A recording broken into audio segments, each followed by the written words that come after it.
Let me tell you a story that will shake you to your core, challenge your perspective, and maybe, just maybe, change your life. A middle-aged man, let's call him John, was drowning in depression. He wasn't just sad, he felt crushed under the weight of life. You know, the pressure of work, the stress of raising kids, mortgage payments, car loans, and the never-ending race to keep up. It all felt like too much. His wife, concerned for his well-being, booked an appointment with a renowned counselor who also happened to be an astrologer. Sitting in the dimly lit office, his wife poured her heart out. He's slipping away. His depression is pulling both of us down. Can you help? The counselor studied John's birth chart, nodded, and then turned to him. Everything looks fine here, but let's talk, just you and me. His wife stepped outside, leaving John alone with the counselor. And then, the floodgates opened. I feel like a failure, John admitted, his voice heavy with exhaustion. People think I have it all together, but inside, I'm empty. My life is just one big struggle. No matter what I do, it's never enough. The counselor listened patiently and then asked a question that seemed completely unrelated. Where did you go to high school? John blinked, confused. Washington High. The counselor leaned forward. I want you to go back. Find your old class register from 10th grade.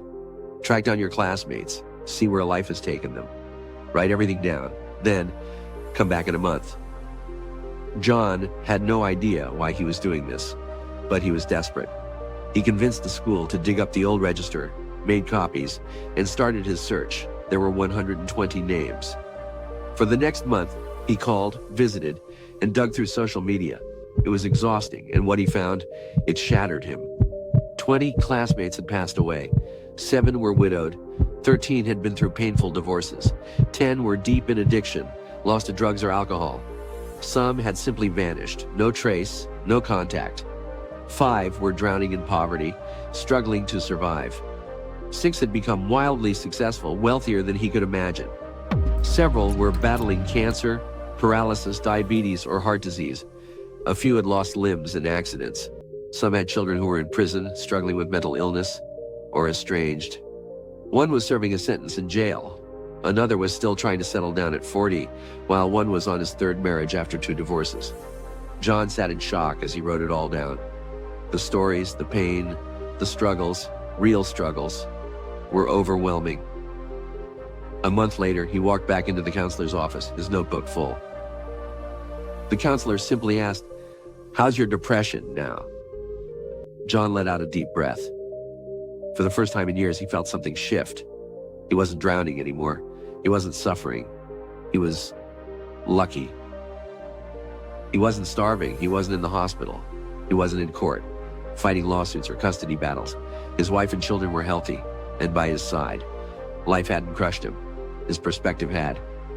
And in that moment, John realized gratitude is the cure for suffering. So, let me ask you, right now as you read this, are you truly struggling, or are you just lost in the illusion of hardship?